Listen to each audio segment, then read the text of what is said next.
यह मैकालो का लेटर है जो गुरुकुल के बारे में बता रहा है। मैकालो ने कहा, मैं भारत के कोने कोने में घूमा हूं और मुझे एक भी व्यक्ति ऐसा नहीं दिखाई दिया जो भिखारी हो। आप सोचिए, अब तो भिखारियों की लाइन लग रही है। फिर आगे लिखा है इसमें, और चोर हो, अर्थात कोई उसने चोर नहीं देखा एक भी। फिर आगे का है, इस देश में मैंने इतनी धन दौलत देखी जिसकी कोई कल्पना भी नहीं कर सकता। व्यक्तियों का इतना ऊंचा आदर्श चरित्र देखा, इतने गुणवान मनुष्य देखे कि मैं नहीं समझता हूं कि हम कभी भी इस देश को जीत पाएंगे। हम कभी भी इस देश को जीत पाएंगे। फिर आगे उसने कहा, जब तक हम उनकी रीढ़ की हड्डी को तोड़ ना दे। रीढ़ की हड्डी को इंग्लिश में बैकबोन कहते हैं। फिर आगे कहा, रीढ़ की हड्डी अर्थात जो इनकी आध्यात्मिक और सांस्कृतिक विरासत है, और वो किस पर टिकी है? पुरातन शिक्षा व्यवस्था पर टिकी है, गुरुकुल पर। मैकाले आगे कहता है, इसलिए मैं प्रस्ताव रखता हूं कि हम इनकी पुरातन शिक्षा व्यवस्था, उनकी संस्कृति को बदल दे। यह शिक्षा व्यवस्था बदल दें, अर्थात गुरुकुल शिक्षा बंद करके हमारा मॉडर्न एजुकेशन आरंभ करेंगे, तभी यह भारतीय हमारे दास बनेंगे। जब तक हम आधुनिक शिक्षा आरंभ नहीं करते हैं, तब तक ये लोग आराम से खा पीकर ऐश करेंगे। हमें सभी भारतीयों को एक नंबर के गधे बनाना है। अर्थात यह अंग्रेजों का विचार था, क्योंकि गधा 8 से 10 घंटा काम करता है। मैकाले का कहना है कि हमें भारतीयों को गधों की तरह काम करवाना है। आगे क्या लिखा इसमें? इसलिए मैं प्रस्ताव रखता हूं कि हम उस पुरातन शिक्षा व्यवस्था अर्थात उनकी संस्कृति को बदल डालें। क्योंकि यदि भारतीय सोचने लगे कि जो विदेशी है, जो अंग्रेजी है, अर्थात जो अंग्रेजी बोलते हैं वे महान हैं। आजकल हम इंग्लिश में बोलने वाले को जेंटलमैन समझते हैं। अरे इसको तो इंग्लिश आती है, इंग्लिश आती है। कई बार व्यक्ति अपना प्रभाव जमाने के लिए इंग्लिश में बोलता है, लेकिन यह बहुत डेंजर है। भक्ति सिद्धांत सरस्वती ठाकुर महाराज ने एक स्टोरी बताया। अंग्रेजों के समय में एक तांगे वाले था, घोड़े वाला। उसने सोचा मैं अंग्रेजी में बोलूंगा तो सब अंग्रेज मेरे तांगे में बैठेंगे, बहुत अच्छा किराया आएगा। इसलिए उस तांगे वाले ने 3 शब्द सीख लिए, यस, नो, वेरी गुड। 3 शब्द सीखे। चलना है यस, नहीं चलना है नो अथवा वेरी गुड। ऐसे 3 शब्द याद कर लिए, yes know very good, yes know very good. अब क्या हुआ, तांगे वाले पड़ोसी व्यक्ति का किसी ने मर्डर कर दिया। ये पड़ोस में रहता था, इसलिए पुलिस वाले उसको उठाकर कोर्ट में ले गए, और वहां पर जो जज था वो अंग्रेज था। तांगे वाले ने सोचा कि इस जज के सामने इंग्लिश बोलूंगा तो ये इंप्रेस हो जाएगा और मुझे छोड़ देगा। जज ने पूछा, आपने मर्डर किया? उसने कहा यस। आपके साथ और कोई था? बोला नो। मैं 5 साल की सजा देता हूं, आप स्वीकार करते हैं? बोला वेरी गुड। ये बेचारा फंस गया, इंप्रेस करने गया था। जब हम किसी व्यक्ति को इंप्रेस करने के लिए अंग्रेजी बोलते हैं तो ऐसा होता है, ऐसा होता है। हम लोग भी विदेशियों से इंप्रेस होते हैं।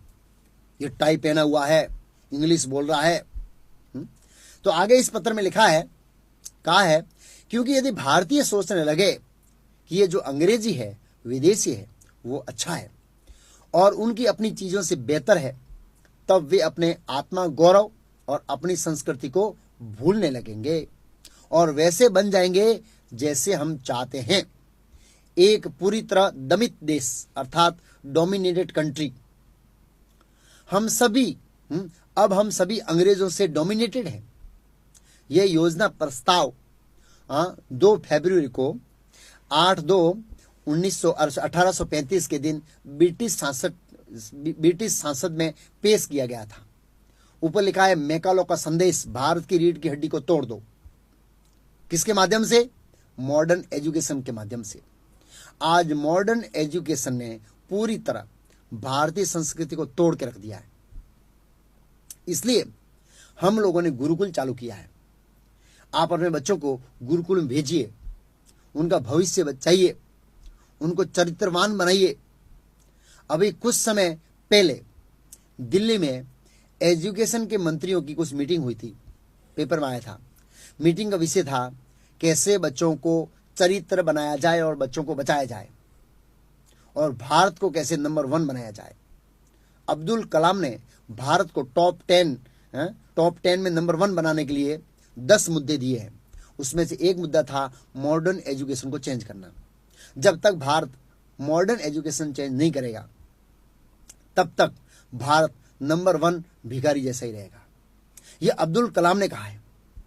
अब्दुल कलाम ने कहा है अगर भारतीय लोग एजुकेशन में चरित्र बनाने लग जाएंगे और चरित्र जैसी चीज उसमें समझाएंगे तभी भारत नंबर 1 बनेगा, तभी भारत सोने की चिड़िया बनेगा।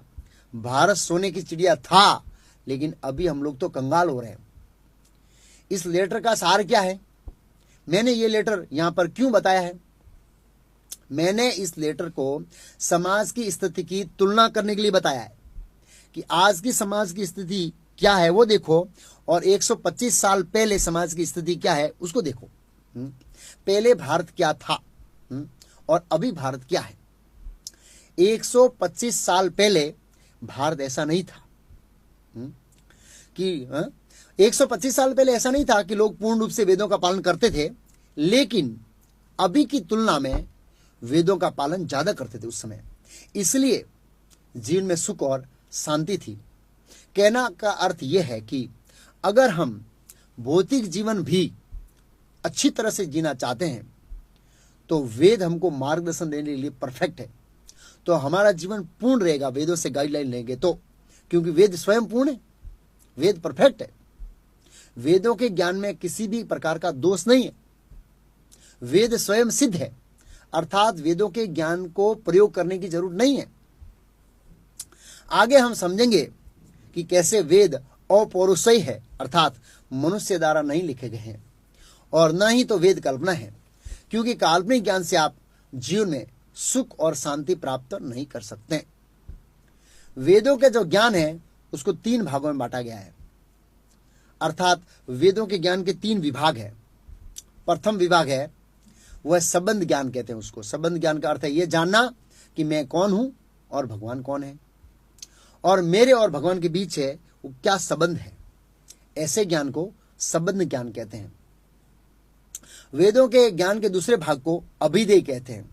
अभिधेय का अर्थ है हमारे और भगवान के बीच जो संबंध है उसको जोड़ने की पद्धति क्या है।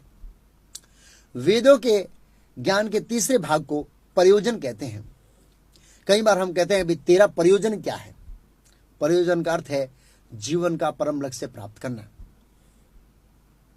अर्थात भगवान श्री कृष्ण के साथ प्रेम उत्पन्न करना। प्रेम का दूसरा अर्थ है परम सुख की प्राप्ति करना। प्रेम और सुख ये जो शब्द है वो एक दूसरे से क्या है, जुड़े हुए हैं। तो परम सुख प्राप्त करना अथवा तो प्रेम प्राप्त करना, यही हमारे जीवन का प्रयोजन अथवा तो लक्ष्य है। वेदों के ज्ञान का जो 3 विभाग है, वेदों में जितने भी प्रकार का ज्ञान है वो 3 भागों में से बटा हुआ है, संबंध ज्ञान, अभिधेय, प्रयोजन।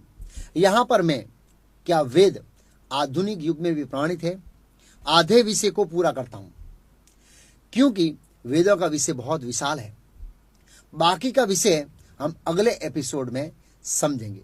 अगले एपिसोड में वेदों के संबंधित मुख्य चर्चा हमारी अभी बाकी है कि वेदों का ओरिजिनल क्या है, सोर्स, वेद कहाँ रहते हैं, वेद भौतिक जगत में कैसे आए, वैदिक ज्ञान की परंपरा कौन सी है, कैसे हम वैदिक ज्ञान है गुरु परंपरा द्वारा हमको ये प्राप्त हुआ, वेद क्यों लिखे गए, वेदों का विभाग क्या क्या है, वेदों का पढ़ने का उद्देश्य क्या है, वेदों को कैसे पढ़ सकते हैं, और शास्त्रों में विरोधाभासी कथन और कथाएं क्यों हैं।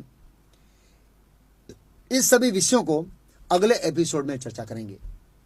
अगर आप आज के विषय में अगर आपका कोई प्रश्न है तो आप हमें फोन कर सकते हैं और प्रश्न पूछ सकते हैं। हरे कृष्णा, धन्यवाद।